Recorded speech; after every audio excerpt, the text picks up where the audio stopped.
ये है आपका हाई स्कूल में एक्सरसाइज क्या है जो 5.2 5.2 में एपी चल रहा है ना। एपी आपका क्या है जो समांतर श्रेणी। समांतर श्रेणी में मैंने क्या क्या बताया कि इसका जो पहला पद ए होता है, सार्वधातुक डी होता है, पदों की संख्या एन होती है ना। और जो इसका मानक रूप होता है समांतर श्रेणी का मानक रूप मैंने जो है क्या बताया ए कामा क्या, जैसे क्या है जो है पहला पद ए है, दूसरा पद ए प्लस डी होता है, तीसरा पद ए प्लस 2d, चौथा पद ए प्लस क्या 3d, पांचवा पद ए प्लस 4d, ऐसे ऐसे करके होता है। तो आइए देखिए यहाँ पर जो आपका दिया है क्वेश्चन नंबर 3 का फोर्थ, इसमें क्या है कि ये जो है पहला पद दिया है -4, इसके बाद यहाँ बॉक्स बना है, मीन्स क्या खाली है, ज्ञात करना है। यहाँ खाली है, यहाँ खाली है, यहाँ खाली है, फिर ये जो लास्ट में दिया है, इसका मतलब है क्या, पहला दूसरा तीसरा चौथा पांचवा छठवां, मतलब पहला पद दिया है और ये क्या है जो छठवां पद दिया, और बीच के सारे पद हमें ज्ञात करने हैं। बहुत ध्यान से जो देखिएगा आप लोग। जैसे सबसे पहले यहाँ पर देखिए ये आपका क्या दिया है पहला पद, यहाँ पर ये दिया है पहला पद a इक्वल टू -4 ना, a का मान दे दिया, और ये क्या छठवां पद, ये आपका दिया हुआ छठवां पद, ये क्या है छठवां पद बराबर ये दिया 6। अब आपको मालूम है कि ये क्या होता है जब छठवां पद क्या है a प्लस 5d ना, तो अर्थात ये क्या है a plus 5d equal to दिया है 6। अब यहाँ पर क्या करो, a का मान जो दिया है -4, a इक्वल टू -4 यहाँ पर रख दीजिए, पुट कर दो, a के स्थान पर -4 हो गया, प्लस ये क्या है 5d इक्वल टू 6। अब यहाँ पर हमें d का मान ज्ञात करना है, तो क्या करो d को यही रोको, बाकी ये वाला नंबर जो है इधर ले आओ।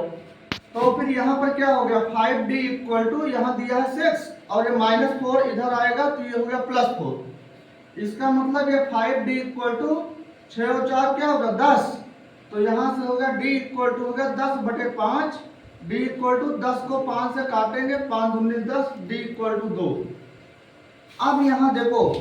a का मान दिया था -4 और d का मान आ गया 2। अब आगे जो भी आपको ज्ञात करना है आराम से ज्ञात कर सकते हैं। क्यों कैसे, ये पहला पद हो गया, पहला पद के बाद में हमें जो ज्ञात करना है क्या दूसरा पद, हमें ज्ञात करना है जो दूसरा पद क्या होगा। अब आप देखिए जो दूसरा पद क्या होता है a प्लस डी ना,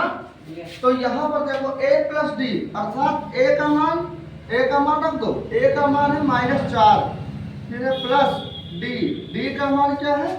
2, 4 है माइनस में 2 है प्लस में, 4 में से 2 गए क्या बचा -2, अर्थात यहाँ पर क्या होगा -2 होगा। इसके बाद में फिर हमें क्या ज्ञात करना है तीसरा पद, इसको देखिए ध्यान से, ये क्या है तीसरा पद, ये क्या होगा तीसरा पद इक्वल टू क्या होगा a प्लस 2d, यहाँ पर रखेंगे वैल्यू, a का मान -4 फिर है प्लस 2 इंटू d का मान क्या है 2, तो ये हो गया -4 प्लस 2 दूनी 4, 4 माइनस में 4 प्लस में क्या बचा 0, अर्थात ये हमारा हो गया जो ये हमारा हो गया 0, ये हो गया जो है तीसरा पद। अब हमें ज्ञात करना है चौथा पद, इसके बाद में देखिए जो चौथा वाला पद क्या होगा, ये है जो है चौथा पद बराबर a प्लस 3d होगा, a प्लस 3d, यहाँ a का मान रखो -4 फिर है प्लस 3 गुणे d, क्या होगा d का मान दिया है 2, अब ये क्या होगा ये -4 प्लस ये हो गया 3 दूनी 6, 4 माइनस में 6 प्लस में 6 में से 4 जाएगा 2, अर्थात ये भी आ गया चौथा पद हमारा आ गया। अब इसके बाद में फिर क्या होगा जो है पांचवा पद, ये भी हमें निकालना है। अब यहाँ से हो गया जो है पांचवा पद equal to a plus 4d, a का मान -4 प्लस में 4 गुणे d का मान 2, अब ये हो गया -4 प्लस 4 दूनी 8, 4 माइनस में 8 प्लस में 8 में से 4 जाएगा तो क्या बचा 4, अर्थात ये वाला पद क्या होगा 4। तो बीच के क्या थे, 4 पद हमें ज्ञात करने थे, जो चारों पद आ गया। सेम इसी प्रकार से ये वाला आपका दिया है, ये वाला क्वेश्चन हो जाएगा। Okay, thank you.